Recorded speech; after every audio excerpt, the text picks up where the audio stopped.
The cave, the womb, and the stone. In the cave of separateness, the self curls up in sleep.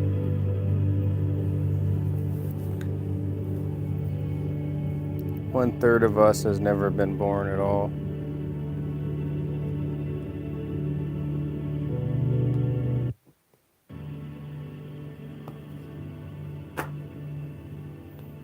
The cave in dreams and the cave of the dead are the same cave. Copulation is uterine regression. The loins are the place of the last judgment.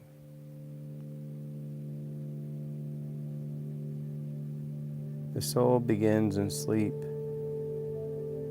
The dream is the first descent. Sleep is regression, a nightly return to the mother's darkness. The self, curled in the cave of separateness, rehearses birth by re-entering the womb.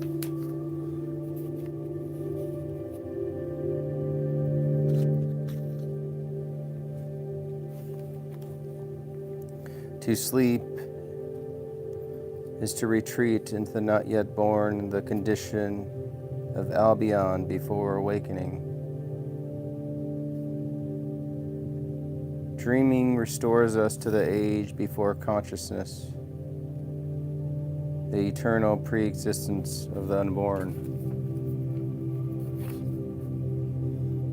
The world itself is the womb of the soul. Birth is not emergence from the womb, but entry into it. Conception as incarnation. We have come down into the roofed cave, confession of incarnation as descent. The soul is nymphal, lured into matter by the honey of pleasure. Generation begins as seduction. The divine falls through the sweetness of sex. The dream is a ritual of regression, a return to the maternal labyrinth. In the dream cave, the sleeper is both child and ancestor. Every ghost is a dream, every dream a ghost, shades of the same underworld. To dream is to descend, swaddled like an infant through the narrow birth canal of the unconscious. The sex act is the memory of birth inverted. Copulation achieves what sleep hallucinates, a transitory regression to the womb. The woman penetrated is a labyrinth. Within her, another world begins. All coitus is fornication, the underworld rite in the vaulted cave. Birth and death are mirrors of one movement, the passage through the waters.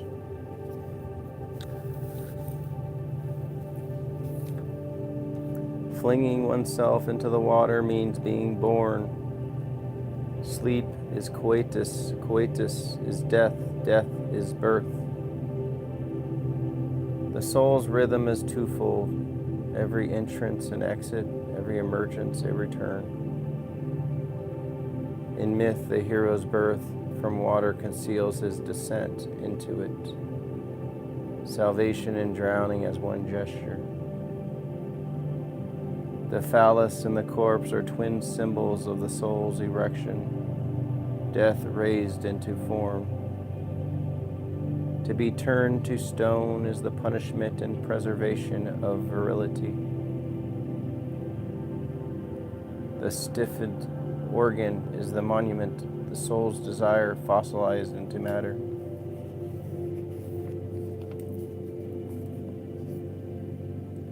The tribe's fertility depends on the preservation of the sacred stones, the petrified seed. In the rocky law of condemnation, erection and castration meet. The last judgment is in the loins.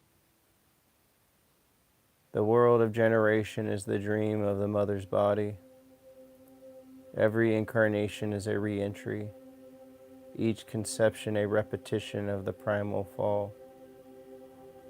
Sex is the soul's nostalgia for its origin, its yearning for reunion with the maternal cave. In the boneyard pleasure of union, the nymph falls again sweetly into matter. In the honey-eyed pleasure of union, the nymph falls again sweetly into matter. The human condition, to die into birth and to be born into death. Death is the womb's memory of love. Life is an oscillation between the cave and the open air, between separation and regression. The last judgment is not cosmic but carnal, the return of all flesh to its source. The resurrection of the body is the completion of copulation, the final womb reclaimed as light. Sleep, sex, and stone are the three gates of reincarnation. Through them, the soul circles endlessly towards awakening. Regression and resurrection. The sleep of the roe and the slumber of the divided existence. The art of generation is the fall itself. We die many times before we awaken once. The soul sleeps in matter, dreaming itself as man. The world is the dream of the unborn. Our waking is a brief forgetfulness between sleeps. The realm of separation where the body is exiled from its own delight. In sleep, the self curls back upon itself, wombed in memory. The first awakening is the recognition that we are asleep.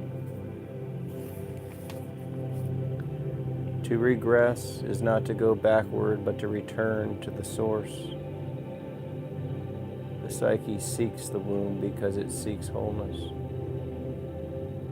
The cave is not a prison, but a placenta, the matrix of the remembered self. The return to the mother is the soul's remembering of its own materiality. Regression is anamnesis, remembering the unity that death divided. Desire is the map of regression. Every longing curves towards the maternal abyss. The phallus is the angel of descent, the luminous bridge between separation and return. To enter the other is to re-enter oneself. The labyrinth of the woman is the path back to eternity. The joy of union is the body's prophecy of resurrection. What has been petrified can still be resurrected. Stone remembers flesh as fossil remembers motion. The monument is the erection of death, the stiff made sacred. When the stone quickens, history ends. The resurrection begins in the vibration of the fossilized seed. Birth is death from other side. Every emergence implies a burial. The infant cries because it remembers the cave. To be born is to be expelled from unity into duality. Resurrection reverses birth, the return from separation into plenitude. The double birth completes the circle. Incarnation descends, resurrection ascends. The resurrection of the body is the return of sensation to divinity. The glorified body is not incorporeal but perfectly erotic. Vision restores form. Is the body freed from repression? Vision restores the flesh to translucence. The radiant form is the body freed from repression, desiring without shame. To be resurrected is to feel completely. We awaken not from dreams, but from within them. The world is the divine dream incubating consciousness. Resurrection is the lucid dream of the cosmos remembering itself. The dream of the dead is creation continuing in another tense. When the dreamer knows the dream, the world becomes transparent. The last judgment is the orgasm of the species. All separations dissolve, all sins return as pleasures reconciled. The body no longer ashamed becomes the temple again. Judgment is the reunion of what was divided, heaven and body, male and female, life and death. The end of the world is the consummation of love. Paradise is not lost but forgotten in repression. To remember Eden is to resurrect it. The garden is the body restored to play. The serpent and the tree are reconciled. Wisdom and desire are one. In the eternal garden, every fruit is eaten without fear. The ultimate regression is the awakening of the eternal man. To descend into the self is to rise into God. The soul resurrects when it embraces its own shadow. Death and desire are two names for the same passage. When the body remembers its divinity, we dissolve and Albion rises.